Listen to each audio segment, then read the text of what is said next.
tuje muri Matayo ntutebe dusamaje mu menshi yo kuvuga uno munsi niza ko ndabona abantu benshi basoma karne n'amakaramu mani bahezagire arama verse ntaza gusoma ko ni byinshi nshaka kuvuga uno munsi kandi umwanya ni muto fise isaha shaka gukompresa ibintu by'amasaha biri mu isaha imwe.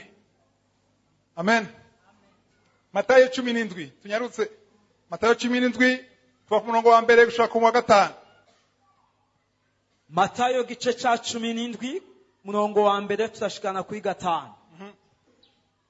Iminsi itandatu iheze Yesu ajana Petero, Yakobo na mwene nyina Yohana abadugana igisozi kirekire ari bonyene, akayanganira imbere yabo, mu maso hiwe haka nk'izuba, impuzu ziwe zera nk'umuco.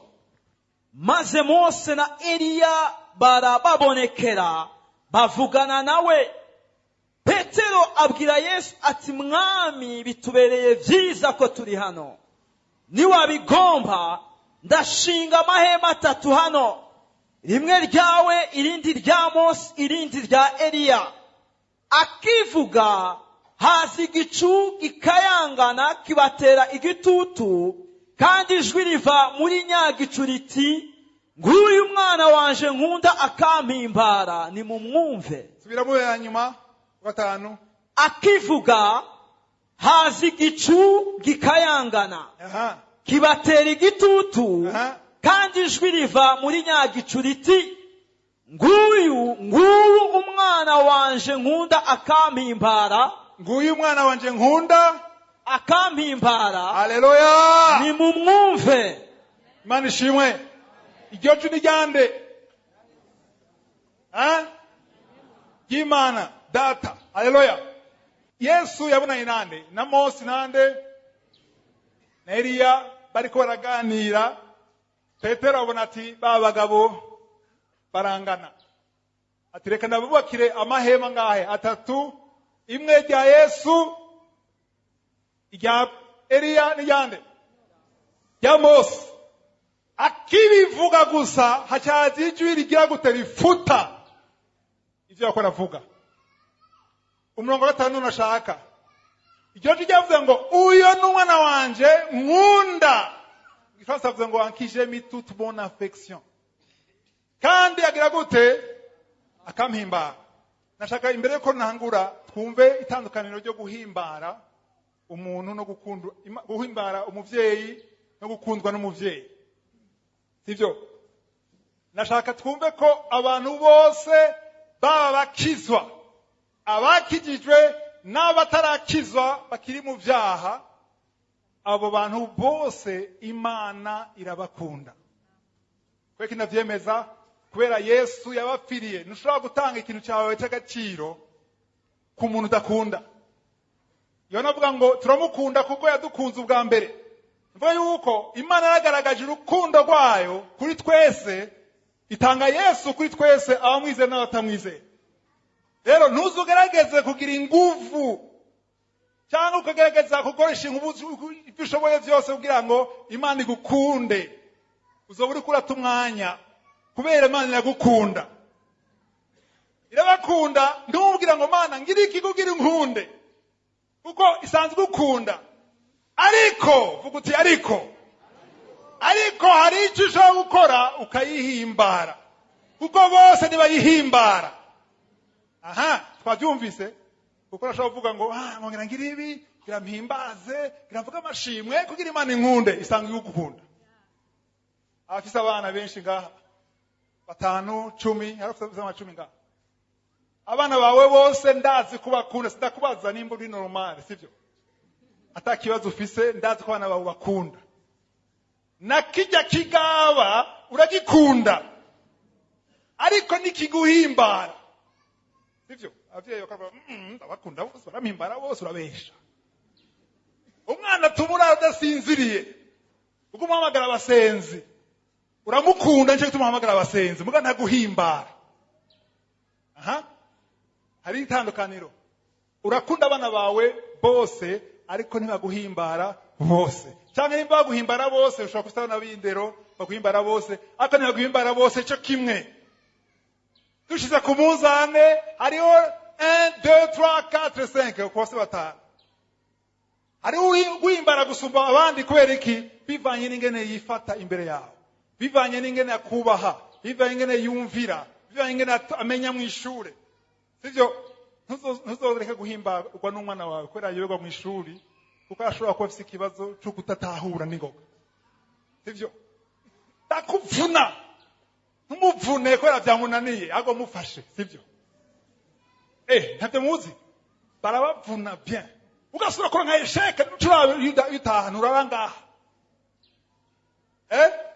Ivyo rero je ndi sensible kuko je nahase kuvunika kubera ama esheke. Muri primaire. Umwana wawe kubita umusuma. Je naratekereza nkiri umwana muri primaire. Nari timide, sinigeze ngwana je ku ishuri. Sinigeze ngwana. Barankubita nkanira ngataha. Ariko nakubiswe inkoni zose nakubiswe ni kubera amashuri, nakuze nanka n'amashuri. Ariko rero ntuzokubita umwana kubera amashuri yamunaniye umufashe. Sivyo? Rero guhimbara, urashobora guhimbara umuvyeyi kubera inyifato yawe. Ijambo rero Yesu avuze hari amajambo menshi muri Bibiliya twumva icyo cyo guhimbara.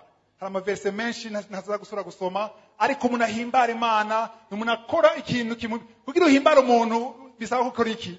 Ukora ikintu kijwanye n'ibyo akunda. Abacerebrant anniversaire, amakadora yaronka mugabo aro kado iruta izindi kuko uwo muntu ya bamujene va kuvumbura yavumbuye ibyo ukunda. Nimba ukunda imiziki bakunda nka Hillsong, bakijijwe ukunda Hillsong, kazana kugura ambarage kado CD bien ya nyuma Kofferomide Dombolo. Atoguhimbara yo none. Kandi urashobora kuvuga uti mbo ndayibika ndayifuta ndayita. Sivyo? Ariko rero nimba zikukunda cyane Hillsong, aizo ndirimbo ukunda ukayibona ni yanyuma utari bwaronke umunezero uroza mwinshi. Kweki yaguhimbara. Munaguhimbara akora ivyo ukunda. Abavyanditse ababibonye bavyanditse. Munaguhimbara akora ivyo ukunda. Ndiho afise ivyo akunda. Kugira umuhimbare kora ivyo akunda. Turaza kushika ko mu nyuma. Hari inkuru kora umwanya ni muto nshaka tuyisoma, turasoma gatoyo Luka 17. Ni inkuru benshi muzi abanyabibembe 10, sivyo? Baje kubwira Yesu dutabare, Yesu abwira ngo iki? Ngo genda ereke abaherezi cyangwa abatamvyi. Ngo bagiye bari mu nzira habaye iki? Baca barakira. Iyo nkuru murashobora kuyisoma muri Luka 17 kuva mu 11-19. Luc 17 verset 11 à 19. Ahasi shaka ko tuhasoma kwera umwanya. Muhandike abasoma karamu. Luc 17 verset 11 à 19. Baragiye mu nzira, bagiye kuraba abaherezi cyangwa abatamvyi, baca barakira. Bataranashika. Nindazi ko Yesu ariko aravuga ubutumwa yaguma agenda. Yarahagarara akagenda. Bamaze kugenda, bagiye muri iyo direction, Yesu agenda muri direction. Bageze kure, babona ko bakize boss. Imibembe byari ibintu biteye isoni. Umuntu agwaye imibembe ntiyaje mu bandi. Yaguma yihishije, sinigena bashoye kuza imbere ya Yesu. Hanyuma amaze gukira, barabayuda, harimo umunyamahanga Musamariya umwe. Acaragira babonye bakize, baranezerwa. Muri abo umwe, vuga uti umwe. Umwe ku 10. Atavuga ati ijavyo vyose nakize. Jengi nasubire, ndiko imagine scene yabo bantu bari 10. Bakora kwitana ama high five. Washa intoki riguye none ryafashe. Intoke rahamwe nemeze. Basubira bavuge. Rabyo. Umwe muri aravuga ati mwabagabo mwe. Ibi byose ari umuntu yabikoze. Je no usubira inyuma hico kijuju. No agenda none ushaho ko bakize akumarira iki? Ntibyanditse muri Bibiliya, sivyo? Ndiko ndimagina conversation. Ebana je ndagiye sishaka kurara nkasinzira uriya mugabo yabikoze ntagiye kumushimira. Abo icenda avuga ati nibaza ko bavuze bati urafise umwanya wo guta twe turasoma programme tumaze iminsi twinyegeje tudakora. muri banke biri hasi, genda umurabe wewe. Baca barigira, Bibiliya ntiyasubiye kubavuga abo bantu. Ariko uwo mwana avuga ngo birabasha, jewe ntegereza, ndiko ndasha mu mutima, sishobora kuryama ataco mbwira umugabo, ndamufukamire. Abo bantu bose ari 10 barasemerera, bahamagara Yesu abakize. Ariko hagarutse bangahe? Umwe ku 10. Muri majambo 10%. Arero niho inyigisho ikomeye sentence byanyigishije. Yanyeretse umugwi wa 10% n'umugwi wa 90%. Inyigisho nayise ngo hindura umugwi. Haleluya. Kwisi yose, mwishengero ryose hariho 10% na 90%. Kuko umugabo yaciyagira demitu. Haleluya. Abantu benshi barakunda gushima Imana, barakunda gutazira Imana, kubera ko batazira Imana, kubera biteze ikintu baronka. Ariko uyu mugabo ntacyo yari yiteze, kuko icyo yari akeneye yari yakironse. Siko muvyumva? Yari yaronse icyo ashaka, nta mpamvu yo gusubira kurondera uriya muyuda, kandi ari umusalamariya basanga bankana ayo moko abiri. Aca arasubira inyuma, agenda kurondera Yesu, kandi yamusanze hahandi ko Yesu yaguma agenda. Araza urugendo sintabugane rungana, arashika. Ngaca arafukama, ari prostena imbere yiwe. Yesu yavuze iki? Ngo mbega nakije abantu bangahe? Ngo 10. Ngo us 9 autres. Baba di 9 bari he? Mbega abandi 9 bari he?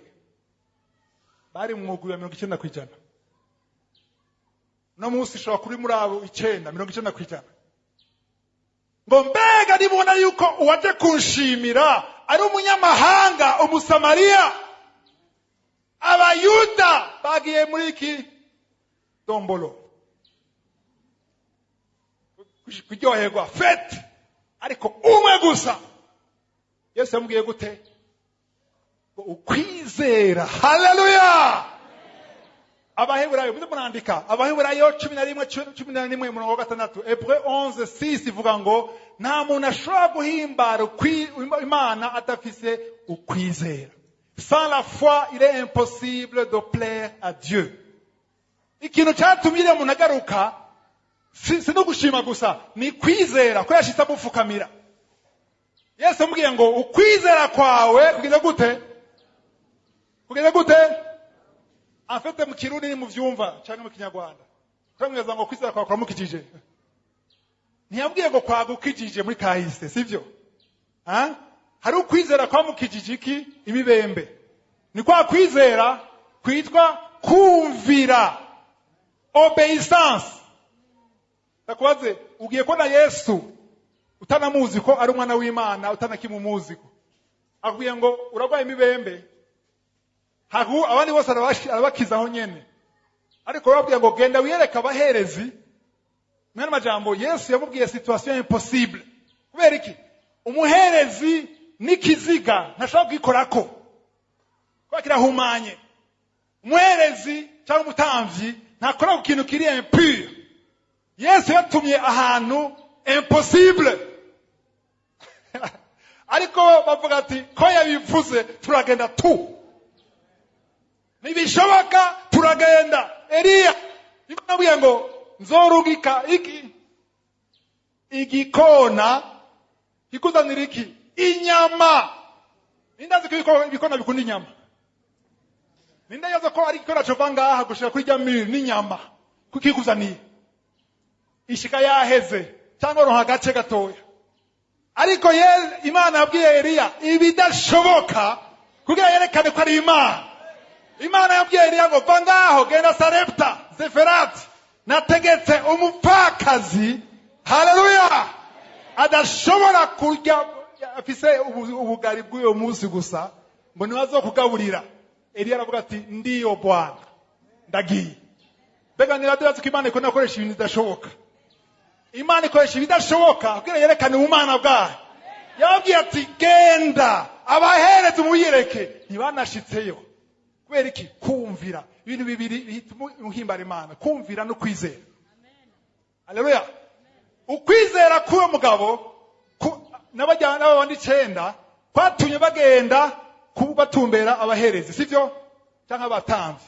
Ari ukwizera k'uyu mugabo kuratandukanye n'abajya 90%. Kwera ukwizera ko muri 10% gutuma usubira inyuma ugatanga ishimwe. Cyo gituma Yesu yambwiye ngo kwizera kwawe mu kirundi nze ngo kuragukijije, mu gifaransa avuga gute? Ta foi ta sauvé. Mani majambo gusubira kuraba Yesu no gushimira Yesu uretse gusa ko nimuravyumva, uretse gusa ko yagize mibembe yaronse iki? Ubugingo budashira. Niba shika mwijuru uzomubona agati ni jewe wa mugabo yasubira inyuma agakiza na karonse ntari n'umuyuda, ariko na karonse kubera umutima wo gushima no kwizera. Haleluya. Aya majambo arakomeye, ariko nashaka some mu Filipi 2, Philippiens 2 tunyarutse. Aba Filipi 2 usome ku murongo wa 19 gushika 21. Philippiens 2 verset 19 à 21. Igitabo cha Abifilipi igice ca 2 murongo wa 19 turashikana kuri 21. Ariko nizigijwe n'umwami Yesu yuko nzobatuma ko Timoteyo vuba. Uwo ni Paulo avuga bandanya kugira ngo nanje nzoshire umutima hamwe ninamenya ivyanyu. Okay. Sifise uwundi ari n'umutima nk'uwiwe yoba bari ivyanyu vy'ukuri. Wow. Kuko bose barondera ivyabo batarondera ivya Yesu Kristo. Haleluya. 21. Abo bose avuga ni bande? Abari kumwe nawe intumwa. Muravye musi aravuga witwa Epafrodite ngene yagwaye cyane murongo wa 25 sivyo? Murazi kenshi kuya Yesu yasi intumwa 12 ni intumwa zakunda kwigrupa kenshi 10, 11, 12. Ariko Paulo avuga ngo akoyandikira aba Filipi akunda ishengera akunda. Turiko na Epafrodite kumbure na Petero nabande turabane 10, 11, 12. Ariko muri abo bantu 10 turi kumwe nta numwe mfise kiretse Timote no barungikira ngo kubera iki Timote wenyene murongo wa 20 na rimwe kuko bose 20 car je n'ai personne nta numwe mfise qui partage mes sentiments nta numwe ivyumviro nk'ivyo wanje canke abona ibintu uko nabibona pour prendre sincèrement que votre situation. Bose n'abakozi b'Imana ariko nta numwe ashobora kwikorera umutwaro wanyu neza sincèrement atanyungu abaronderako. Nta numwe mfise. Epafrodite aramuvuga neza ko ari umukozi w'Imana en compagnon de bakorana, ariko na Epafrodite ntiyari karifiye kubera iki? Yari 90%. Yari muri abandi bakorera Imana ariko atari umutima wawo wose. Abantu bahimbara Imana muri abantu muri equipe ya Paulo yari Timote wenyene. 21 mufite yavuze mu gifaransa ngo tous en effet bose atari ngavuyemo kiretse umwe gusa Timote. Cherche quoi? Barondera iki? Leurs propres intérêts. Mu kirundi bivuga ngo barondera inyungu zabo. Abantu bambwira n'abakozi b'Imana bakayivuga ngo none c'est naturel. Turondera inyungu zacu bien sûr. None Imana twirondera kwiki? Kandi birumvikana. Urondera inyungu zawe ariko wapfuye muri Kristo.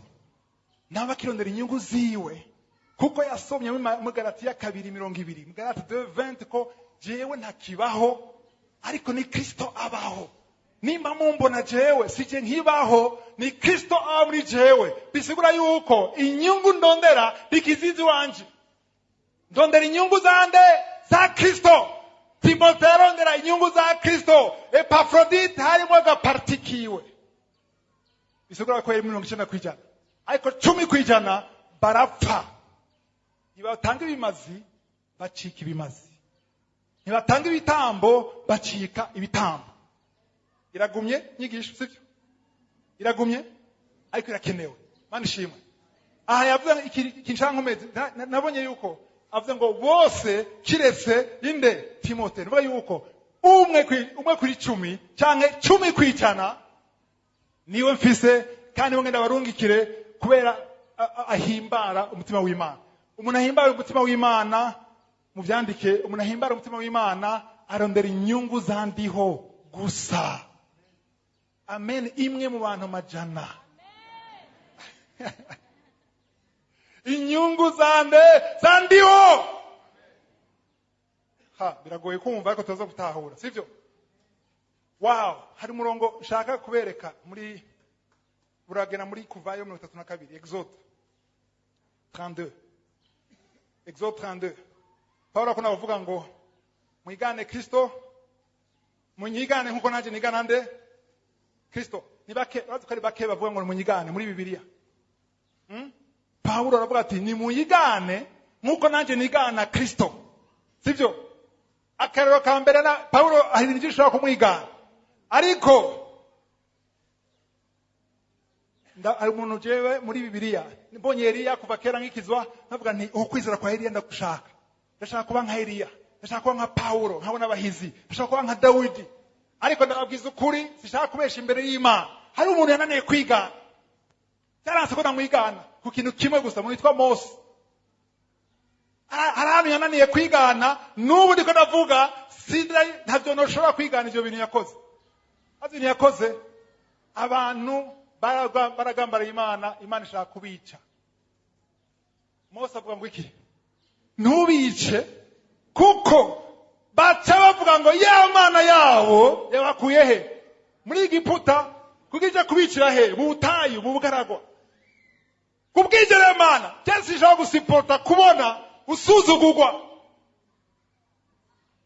Kwerazi yuko Imana iteza kubahana. Achavuga sincèrement atabesha. Avuga ati hamwe wo wica ukamarama fuma nja Gehenomu mu muriro. Futa mu gitabo cy'ubugingo. Nakwabesha. Shobora kumwigana. Genda kene kuja mu ijuru, sinzi nkamwebwe. Oya, tout sauf ça. Ndashaka gusakrifya ibintu byose mugabo ubugingo budashira. Asha turaganira ibindi byose mugabo agakiza. Be mwaje cyo Gehenomu. Sinajayo mugabo ko Yesu yahavutse. Ngo gusya menyo umwanya wose. Kumererwa nabi, gukubitwa, gusha, kubabara, kwicuza udashobora gukosora. Bavyumva? Ngo cyufuta murashobora kuhandika kuri mwanya ugiye. Exode 32 verset 32 à 33. Kuvayo 32 kusha 33 naho tubasoma ntacu. Haleluya. Yabwiye Imana ngo futa mukirinde bagute kanovene basoma 32 bagute 31. Nuko Mose asubira kuhoraho aravuga ati umviriza bwirukiro. Abo bantu bakoze icyaha gikomeye koko, bicuriye ikigirwamana cy'izahabu. Ese icomba ukabaharira icyaha cyabo, naho bidashobotse je upfume usibanganya izina ryanje mu gitabo cawe wanditse. Keza ngaho igitabo cy'ubugingo usibanganye mu Kinyarwanda no gusiba cyangwa gufuta, gusiba izina ryawe. Ninde ngaha yovuga ngo Mana hakumaramara siba? Ninde bivuga? Tuzi koko cyo twihana twese imbere yawe. Siba, futa. Gufuta murabyumva? N'abanyarwanda barabyumva gufuta, sibyo? Shaka gufata ijambo gufuta, niyo gusiba cyangwa gusibanganya. Ngo futa. Imana ishime ko itishuye isengesho giyo. Imana inapa exaucer, yamwiye ngo je nzofuta abakora ibyaha. Wese ndagufuta. Ani majambo mbisa nikorere. Na Mose ntiyishurwa amasengesho yose. Ariko ngira ari mu ijuru azoshima Mana warakoze kutishura. Mbe yo wishura. Ari ibintu dusaba tutazi ko turasaba. Futa, fumapfa, umeje ndapfa. Birasa, ega birasa. Mwagaze Gehenomu narirashe byakwe. Kuryo mukobwa narirashe. Ngo futa. Je nabonye ijambo cyano nka guhishurirwa ijambo futa cyangwa siba. Je sinabwiye Imana ngo futa mu gitabo cy'ubugingo. ariko natahuye Imana mpemu yarangisha ati ni ushaka kumpimbara akwiye gufuta ibintu byose bitampimbara. Ya nicyo ushaka cyiza futa, nimba ndiho adahabwa icyubahiro. Ivyo Mana ndamukunda ujya muhungu yo ndamukunda, arakijijwe, avuga mu ndimi, araririmba, ikigangi afite igifuwa, ndamukunda, je suis amoureuse, ariko hamwe utamushaka futa, vuga uti futa. Abakobwa batagira mariage tifuta, ko mutavuga. Abahungu baseribateri tifuta, arabase nzofuta banje kuvyumvira. Uviriza, ushaka guhimbara ndiho, ushaka guhimbara ndiho, inyungu zawe twavyivise gute ngo bose arondera inyungu zawe. Uramukunda nivyo, ariko nimba ndiho ntamwanka, kuko yaguteguriye uwundi. Mu vyiyumviro vyiwe, muri plan yiwe hari uwundi yaguteguriye. Haleluya! Nicyo gituma ukwiye gufuta, bose bafuta. Naone ko dukundana futa, sifuta none nakakatafuse none abayiki sawa reka nawe ugumeyo, kuko inabwiye ikintu kimwe, uvuye mu mugambi w'Imana sivuze ngo uja mu muriro. Urashaka guhusha ariko nuje mu muriro, ariko les conséquences zo kutaba muri plan y'Imana zirahaba. Je no kubimenya, sivyo? Siriko ndabakondana, ndiko ndabahanura.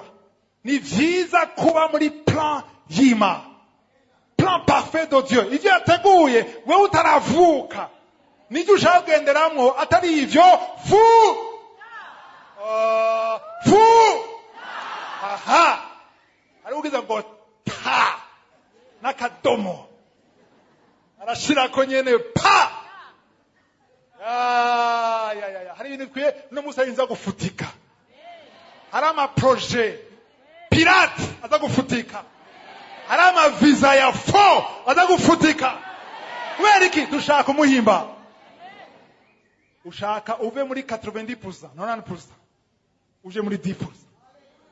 Aba 10% barafuse kera.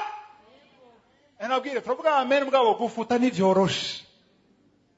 Nakuze kantu bagize ngaha kwari batatu. Ujya wo hagati, ujya wisema wo hagati. Ujya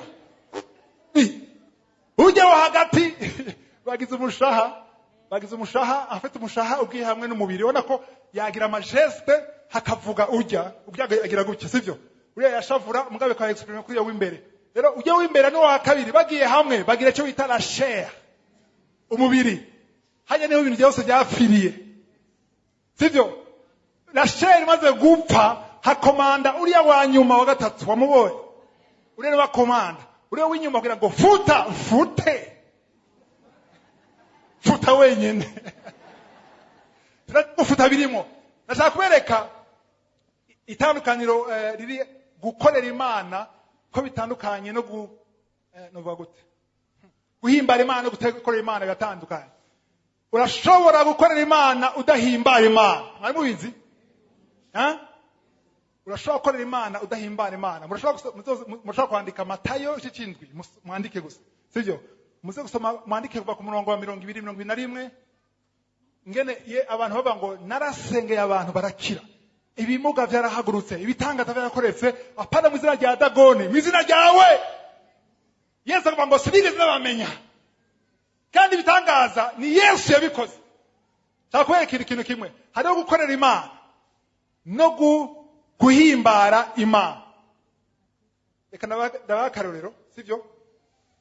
Pio, sinzi umukozi wawe nyene yitwa, dufate kwitwa Varisito, sivyo? Umukozi wawe yitwa Varisito. Uvyutse mu gitondo ukabona muri dushe haracapfuye, dushe hasa nabi, uraba Varisito udihe? Ndagiye ku isoko nsange muri dushe wahakoze clean na toilette vyose, nsange vime ngijya vyose biri hajya. Wabyumvise? Batugende uragiye Varisito nawe agashaka kunezereza, atanga koza mu shamba, muri salon, hanze, jardin, ibintu byose arakora araruha aribagira hehe dushe.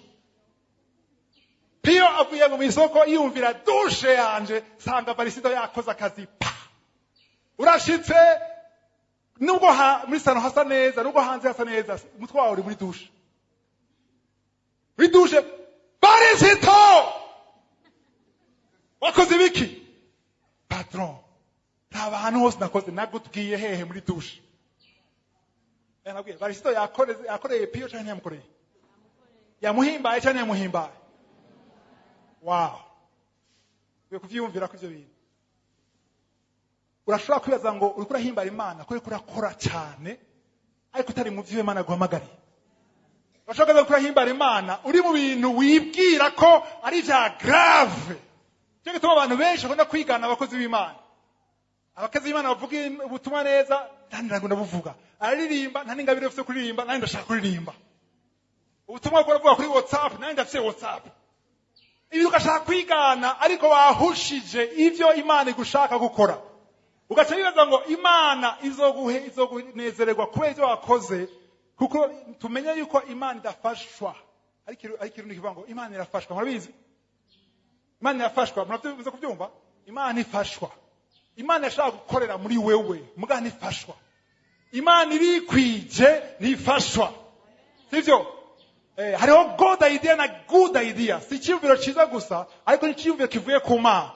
Nimba ushaka guhimbara Imana, genda mu vyo yagusabye gukora. Mwandike imirongo, hariho Samuel wa mbere 15:22. Muyandike 1 Samuel 15:22. Sauli yakwatanga ibimazi cyangwa ibitambo. Imana ibwira gute? Ngo uhoraho ntanezerwa n'iki nibimazi, ariko anezerwa n'iki nukumvira. L'obéissance vaut mieux que les sacrifices. Hari n'umurongo urashaka nyine mwandike Abikorino ba kabiri umurongo w'icumi umurongo 18. 2 Corinthiens 10 verset 18. Mwandike Paulo avuga ngo ce n'est pas ce qui se recommande. Sabitumye bemekwa ariko bemegwa nabo yatumye. Hari abitumye bakora. Hari abantu singabire kuvuga bazururimi. Bazi kuvuga bakoresha iyo ngabire ukibaza ngo bari mu byo Imana batumye. Oya wamusenga misi yose Imana ndashaka kuba mu byo wantumye. Ndashaka gukora icyo ushaka kuko nkora. Hamwe nogenda mu bintu haleluya. Hamwe nogenda mu bintu utarimwo futa. Yesu ashimwe. Ntushobora guhimbara Imana ukurondera inyungu zawe. Ntibibaho. Ntushobora guhimbara Imana atakwizera ufise. Ntibishoboka. Amen. Rero ngutahura yuko gukorera Imana no guhimbara Imana biratandukanye. Haleluya. Nabiye ko bijya ibintu bya Mose yakoze ntabwo ushobora kumwigana. N'ubu navyo no kwigana. Haje nikwana Imana yakoze ko iranezerwa, irahimbagwa. Musonye muri Yuda murongo w'icenda, Jude chapitre 9, chapitre 1 verset 9. Urabona yuko Imana terema yaranezerewe. Nigihe Mose yari yapfuye. Ikiziga mu Kinyarwanda ni murambo. Canke ikiziga canke muvyimba rukoro yiwe. Imana niyo yamwihambiye yo nyene. Pa! Anje Mikael genda. Wamba mukozi wanje. Hari ikintu kidasanzwe. Iyo uhimbara Imana. Ari n'umurongo nashaka gusome, uwo nashaka gusome. Jean 8:29 urakomeye cyane. Jean chapitre 8 verset 29. Yohana igice 8 umurongo wa 29. Kandi uwantumye turi kumwe nawe. Uwantumye oni Yesu avuga, uwantumye ni Imana Data turi kumwe. Vuga bandanya. Ntiyansize jenyene. Ntiyansize jenyene kubera iki? Kuko jewe nta naryo nama nkora ibimuhimbara.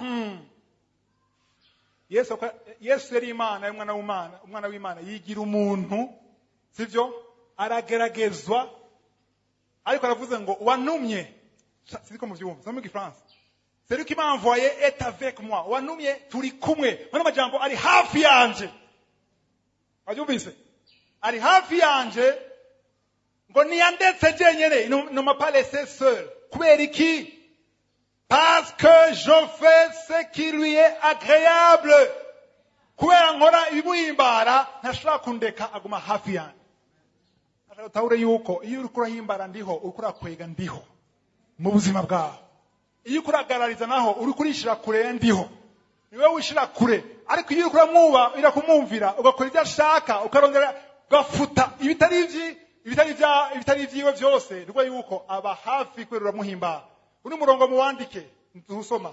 Abikorano ba mbere 10 murongo 31. 1 Corinthiens 10 verset 31. Muwandike. Nkunda gose kuko nkibona nagize confusion narazazaniwe ukuvuga ngo ibyo dukora byose ngo byaba ibyo kurya ababona peti muringa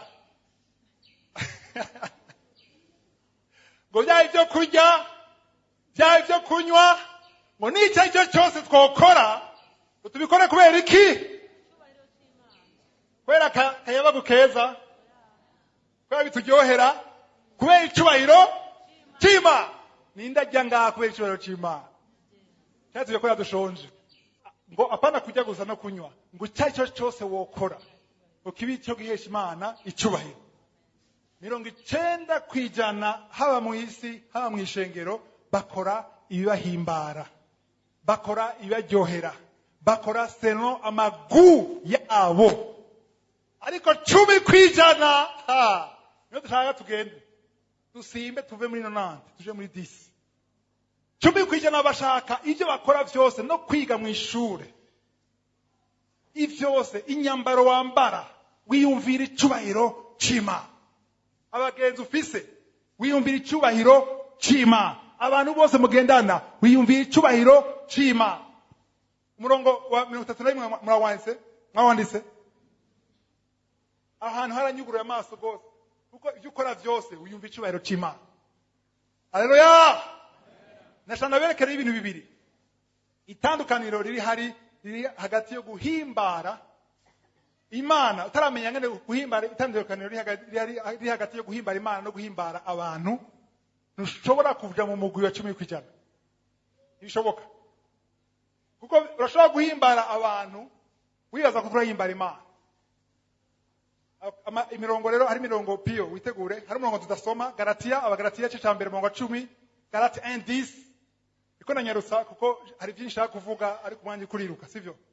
Abagalatiya cyo cyambere murongo w'10, Paulo avuga ngo singihimbara abantu hamwe n'abangishaka guhimbara abantu gusuma guhimbara Imana, musino ndumwigisha wa Kristo. Ntiyavuze ngo musino n'umwana w'Imana. Cyangwa musino n'umukristo. Ariko sito wandu umudisciple. Umudisciple vo umwigisha wa Kristo. Yesu avuga ngo umwigisha wanje azogera gute? Azokwikorera umusara wiwe. Azokwikunda. Muravyemeye mwese. None kuva ngo azokwikunda mukaguma mwihoreye. Ashaka kurako muko murankurikira. Turi kumwe. Aho turi kumubwira gutya. Ngushaka umwigisha wanje azokwikunda.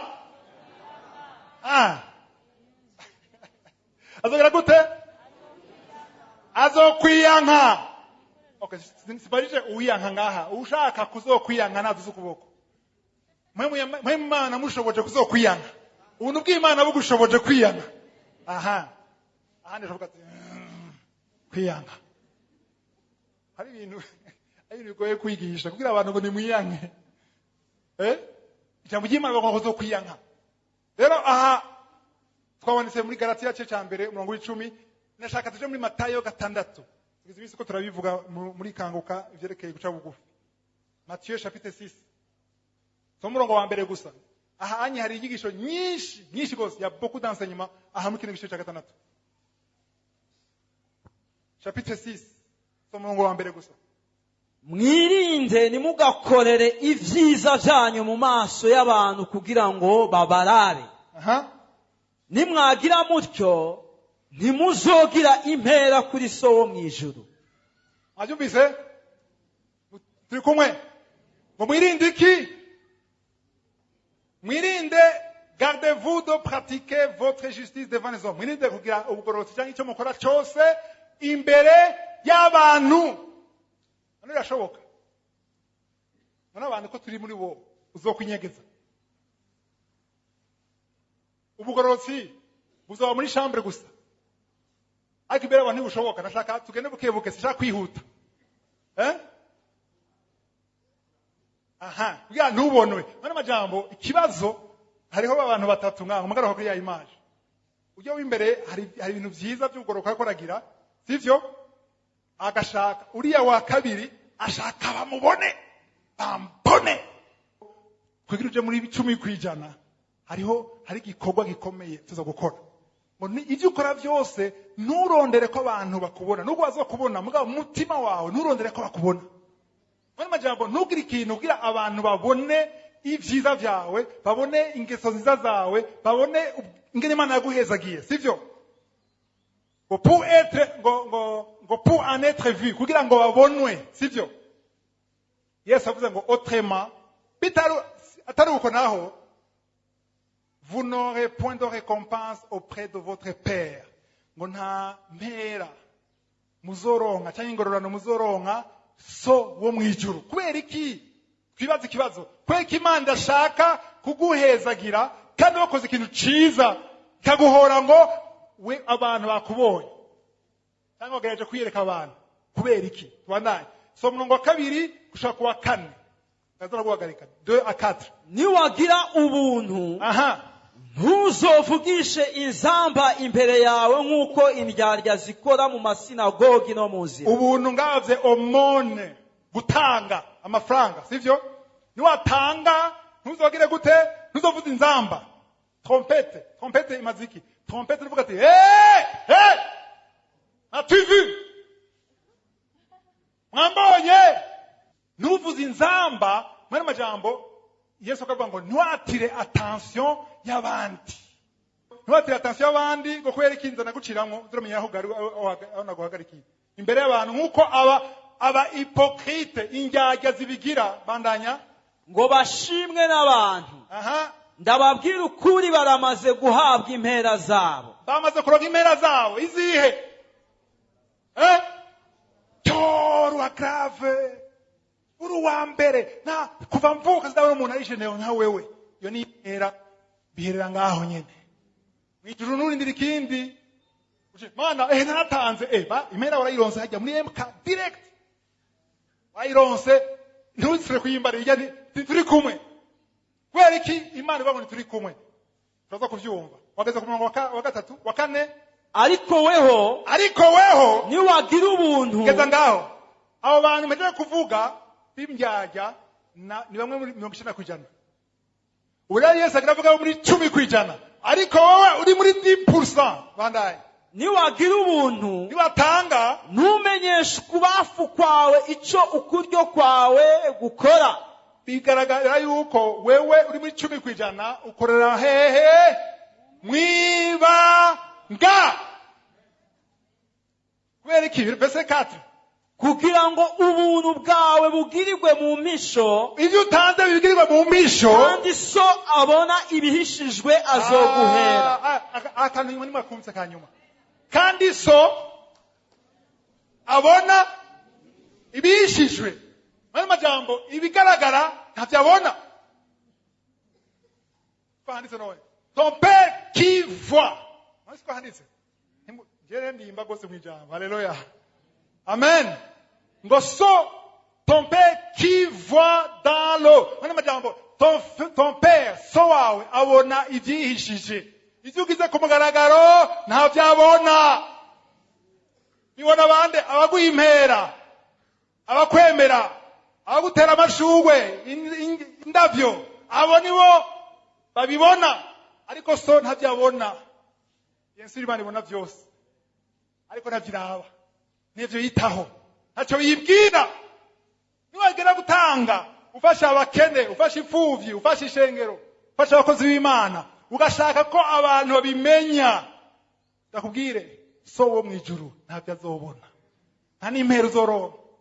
Kubera bagiye muri 90%.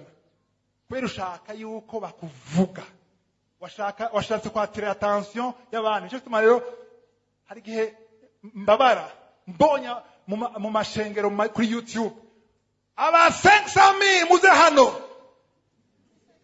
aba 200,000 muze hano, bakagarukira kuri angahe 10,000. ako noje mudimiri no mama byumvikana yuko imigisha igenda igabangana ugiye muri 500,000 uri umugabo so mwijuru ntabyabona kora wewe nature kamere nabwiye ko kado uwo muntu akunda so wo mwijuru akunda bibaye mu mwisho bitaye mu mwisho urukura tumwanya wawe nimba urobikora simbuka uje muri 10% uveyo ntusubire gushaka ko bagukomera amashi ntushobore kurondera ko abakozi b'Imana bakwemera oya ukorera abona mu mpisho araba ku mugaragaro araba mu mpisho haleluya ariko ahanye Yesu akavuga zeke gutanga amuga ntibiragutanga gusa icyo ukora cyose wiyumvira abantu ko tatanga usoma nimure nk'injyaje zishaka kunezeza abandi murongo simba murongo 5